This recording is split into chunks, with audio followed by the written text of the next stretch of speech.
Hi guys, this is the message the Labour Party need to be shouting from the rooftops. That when it came to ordinary people, the Tories were AWOL. When it came to Nigel Farage, they asked him how high he wanted them to jump. Nick Thomas-Symonds, Labour MP, was speaking as part of a BBC Any Questions panel, where he attacked the government for doing their most to help out Brexit charlatan and head of Reform UK, Nigel Farage, but when it came to ordinary people who are struggling, they were nowhere to be seen. Have a listen to this. There is a wider debate to be had here around measures that we've put in place around banks to stop things like illicit finance versus, of course, people's ability to access fundamental banking services. But can I just make a point about the government to Andrew just for a moment? Because we've heard a lot from the government this week that they own 39% of NatWest, therefore they should have a view about this. Well, the public own 39%. When mortgage holders were looking for help and the government was being asked to make the help for them mandatory, they were nowhere to be seen. When the government's been asked time and time again to step in terms of bank branch closures, they're nowhere to be seen. When it comes to political pressure from Nigel Farage, they were running there straight away.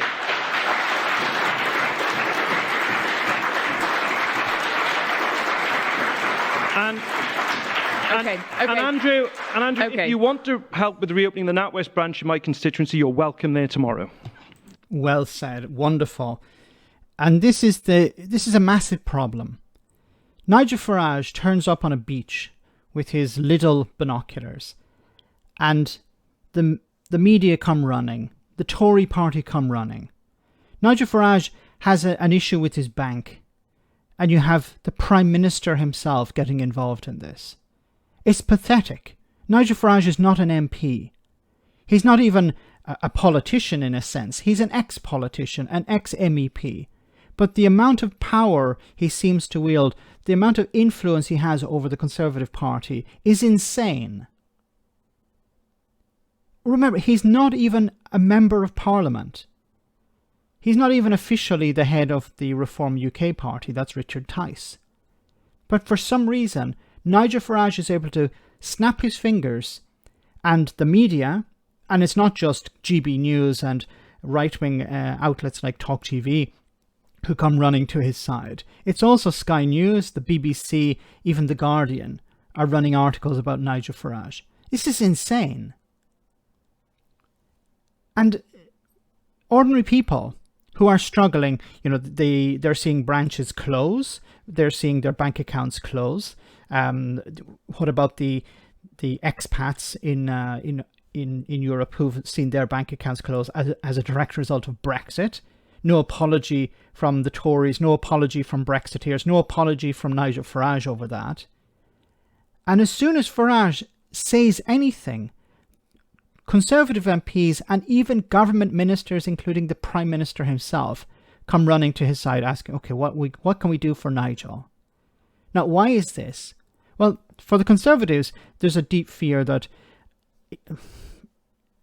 for some reason, there's a deep fear that the Reform UK party is going to split the vote. So MPs in marginal seats perhaps are worried that Farage is going to throw them under a bus.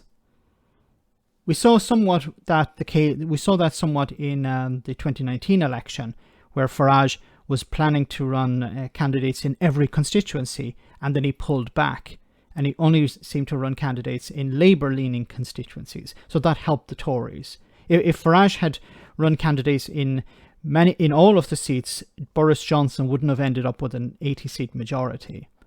But this time round, there is a real fear that Reform UK will split the vote, where Tories really are, on a knife edge.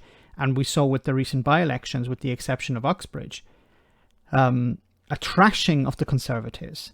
So somebody could be, clinging on with a few votes, and then if the Reform UK party is running a candidate, it's probably wiped out. So there is a real fear there. But from a political point of view, you can sort of understand that from when it comes to the elections. But for the optics, people are struggling to pay their bills. People are struggling to pay their mortgages. People are struggling to get access to banking services because branches are closing. Think of elderly people who are not familiar with online banking. What are they supposed to do? And where is the government's focus? Nigel Farage, a multimillionaire, allegedly. You know, somebody who isn't even a politician. Somebody who's not even a Tory MP. The optics are terrible. And I think this is what the Labour Party need to be calling out. And this message has to be focused. The Tories are more concerned with Nigel Farage than they are with you.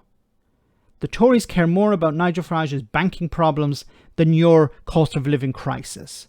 This needs to be the message from the top down. Every Labour MP needs to be saying this. I don't know what else to say here, but this is an important message pointed out here by this Labour MP, Nick Thomas. Let me know in the comment section, guys, what you think. As always, your comments are greatly appreciated. Thanks a lot.